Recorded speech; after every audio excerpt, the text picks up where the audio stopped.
I'm 62 years old, in a difficult situation with my stepdaughter, and I'm giving back the house I gave her as a wedding gift because she uninvited me for her real dad. I've been married to her mother, Sarah, for 15 years, and my first wife, Emily, died of cancer when I was 45. Emily and I were in high school. Sweethearts were married for 25 amazing years. But because of Emily's health problems, we never had children. After Emily passed away, I was devastated and decided to focus entirely on my work as a real estate developer. 3 years later, I met Sarah at a charity gala. She was lively and kind, and she had a 10-year-old daughter named Lily. We clicked right away, and I was drawn to her. Since Sarah had been a single mother and Lily's biological father, Tom, had abandoned them when Lily was 2, he would come and go from their lives but never really offered any support. Over the years, I saw an opportunity to rediscover love and be the father figure Lily needed, and I became close to her by helping with her schoolwork, attended her school functions, and was present for each milestone month. I paid for her college education because I wanted her to have every chance in life. Now that she is 25 years old and engaged to a fantastic young man named Mike, I wanted to show my love and support by giving them a house as a pre-wedding gift. It's a stunning home in a lovely neighborhood.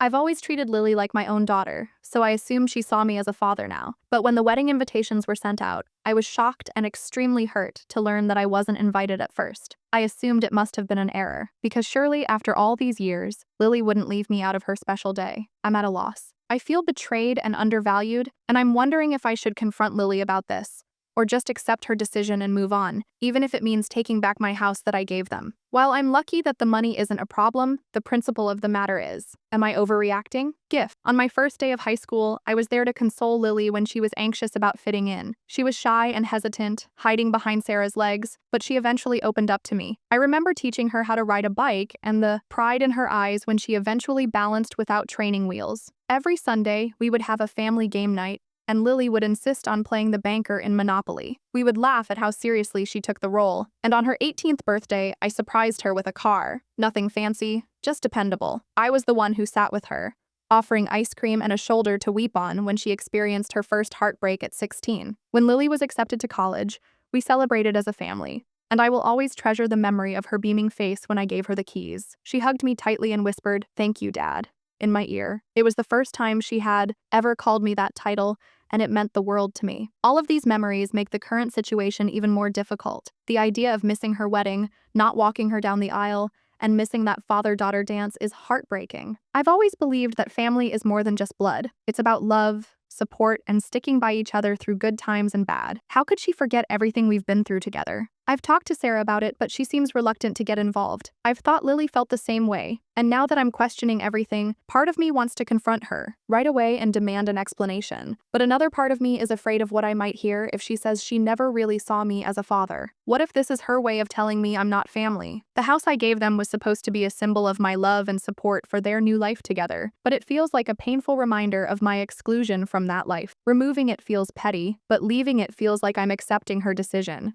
to cut me out. Lily says I should speak with her directly, but how can I when she won't even return my calls? I've loved Lily as my own for 15 years, and I never imagined that I'd be in this situation when I married Sarah and became involved in her life. It's heartbreaking to have that seemingly dismissed so quickly. Am I wrong if I decide to reclaim the house? Is it wrong to want credit for the part I've played in? It's been a week since my last post, and I wanted to give you an update on the situation. Thank you all for your support and advice. It's been a difficult time, and your input has been invaluable. Her life, should I just take a step back and let her have the wedding she wants, even if it means I'm not involved? I'm conflicted and could use some outside perspective. After giving it some thought, I decided to confront Lily about her decision not to invite me to the wedding. However, this turned out to be more challenging than I had expected.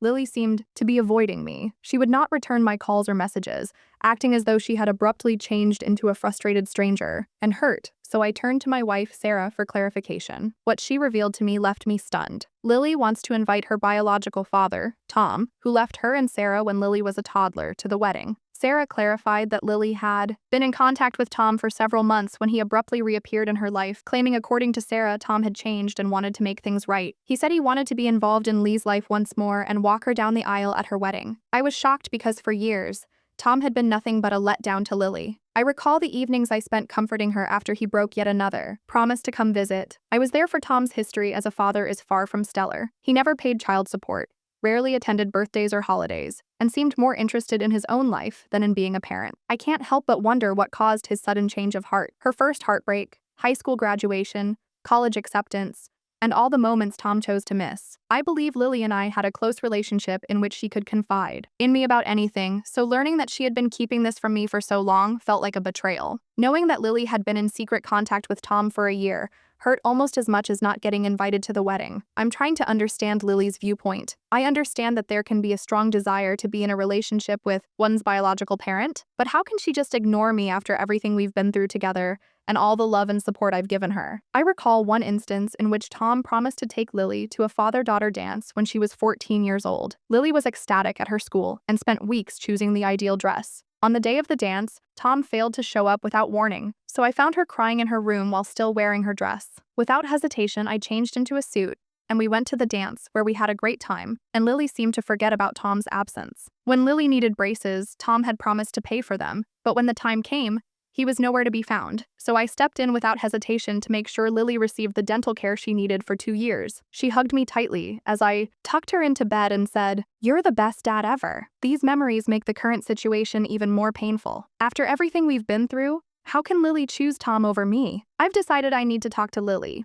I drove her to every orthodontist appointment, bought her ice cream after particularly uncomfortable adjustments, and celebrated with her when the braces finally came off. I've sent her a message asking to meet, making it clear that if she doesn't agree, I'll have to make some difficult decisions regarding my involvement in her life and the wedding gift. I'm hoping she'll agree, but I need to understand her reasoning and explain how. As I wait for Lily's response, I find myself thinking back on our relationship. I remember teaching her to drive and spending hours in parking lots as she learned to navigate my old car. Her actions have deeply hurt me. Am I wrong for wanting this confrontation? Should I just back off and let her have the wedding she wants, even if it means I'm not a part of it? She hugged me goodbye the day she moved into her dorm, tears in her eyes, whispering, "I'm going to miss you, Dad." These memories make her current actions even more perplexing. I think back to the nights we spent working on her college applications and the pride I felt when she was accepted to her dream school. I'm also questioning my feelings for Tom. Part of me is upset with him for interrupting our family dynamic after years of absence, and another part of me is concerned for Lily. Is the pull of biology really that strong? Or have I somehow failed her as a father figure without realizing it? As I get ready to face Lily,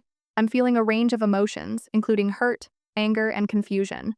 But underneath it all, I still love her deeply and want what's best for her. I'll update again after I've spoken with him about it. What if he disappoints her again? Will I be expected to pick up the pieces again? Update 2. Hello everyone. I'm back with another update on the situation with my stepdaughter Lily. A lot has happened since my last post, and I'm still processing everything. But after my ultimatum, Lily finally agreed to meet with me, and we met at it. I started by telling her how hurt I was by her decision not to invite me to the wedding, and I reminded her of all the years we'd spent together. The local coffee shop was a neutral ground for what I knew would be a difficult conversation, and as soon as we sat down, I could see the guilt in her eyes. But there was also a defiance I'd never seen before. I told Lily, "I've been there for you since you were 10 years old, helping you with your homework, teaching you to drive, and supporting you through college. I've treated you like my own daughter. How can you push me aside?" Lily's response startled me. "I know you've done a lot for me, and I'm grateful for everything you've done for me," she said. I couldn't believe what I was hearing, so I asked her, "What about all the times he let you down?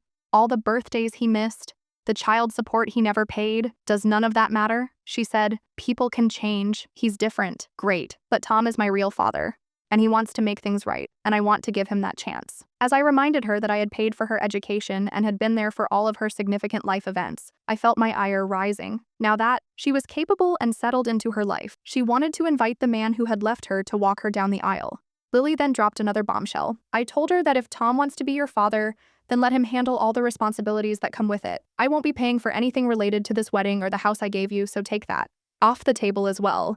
She said that Tom has promised to help with the wedding expenses because he wants to take responsibility. That was the last straw for me. Lily's face fell, and I could see that she hadn't anticipated this response. She attempted to backtrack, saying that she still wanted me in her life, but not at the wedding. However, I knew that the damage had already been done, so I got up to go, but not before telling her that I've always thought of you as my daughter, and that I assumed you felt the same way about me being your father. The drive home was a blur, so I left the coffee shop and told Sarah what had happened. She was upset but acknowledged that Lily wanted her biological father in her life, and she agreed that Lily's actions were unfair and hurtful. I hope Tom lives up to your expectations this time. I've since gotten in touch with as I think back. On our conversation, I'm struck by how much Lily has changed. The defiant young woman in the coffee shop seems so different from the little girl. My lawyer should begin the process of reclaiming the house because it's not about the money, but rather the principle that I can't in good conscience give such a significant asset to someone who doesn't see me as family, who, after a nightmare, would come to me for solace. Or the adolescent who proudly showed me her first A on a challenging test. I recall the day Lily graduated from high school. When she crossed the stage to accept her diploma, she looked out into the crowd and gave me a big smile and a thumbs up. Later, at her graduation celebration, she hugged me, tightened his grip on me and said, "I couldn't have done this without you, Dad. Where is that Lily now?" I can't help but think of all the times Tom has disappointed Lily in the past. For example, when he had promised to take her camping for her 13th birthday but had to cancel at the last minute. I ended up taking her instead and teaching her how to set up a tent. I was there, carrying boxes and helping her decorate her new room, when Tom swooped in with promises of change and financial support, and suddenly, he's the father she wants by her side. It feels like a slap in the face after he promised to help her move into her college dorm and never showed up. After supporting her through thick and thin for years, I sometimes question whether I'm being too harsh or if I should be more understanding of Lily's wish to be with her biological father. However, when I think back to Sarah's pain when Tom left them years ago and how hard we've worked to create a loving family, I realize that Lily is... I know some people may think I'm being petty or overreacting by taking back the house and not helping with the wedding, but in my opinion, Lily has made her decision and has chosen Tom over me, despite our long history together. It hurts, but I have to protect myself both financially and emotionally. Update 3. Hello everyone.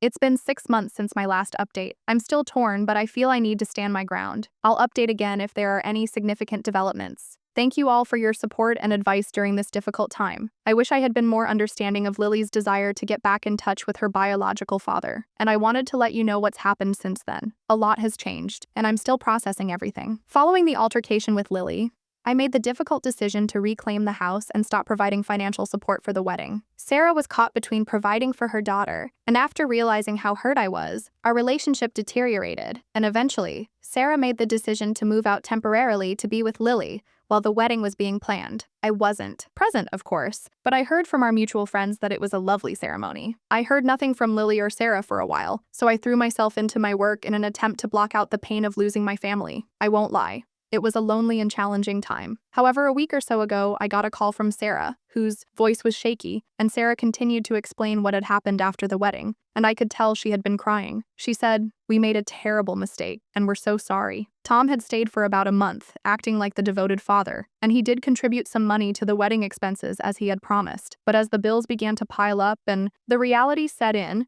after a period of continuous financial responsibility, Tom started to distance himself. 2 months after the wedding, Tom vanished once more, just as he had done years before. He stopped returning calls, avoided Lily and Sarah, and disappeared from their lives. Lily was devastated because she had genuinely thought that Tom had changed and that he wanted to. Sarah told me that Lily had been too embarrassed to call me herself because she felt bad about how she had treated me and was worried that I wouldn't want to hear from her. Sarah said she now realizes that he had let her down once more, especially after she had sacrificed so much to include him. As I listened to Sarah's words, I felt a range of emotions. Part of me felt vindicated that I had been correct about Tom all along, but a larger part of me was just sad for Lily because she had been let down by her biological father once more. I was sad for the pain this had caused our family. Thank you, Sarah, telling me this, but I can't just act like the past 6 months didn't happen. Sarah begged me to change my mind and give Lily another chance, but I refused, saying that I'm not saying I'll never forgive her, but I need time. She made her decision, and now we must all deal with the fallout. We ended the call on A. As I sit here writing this final update,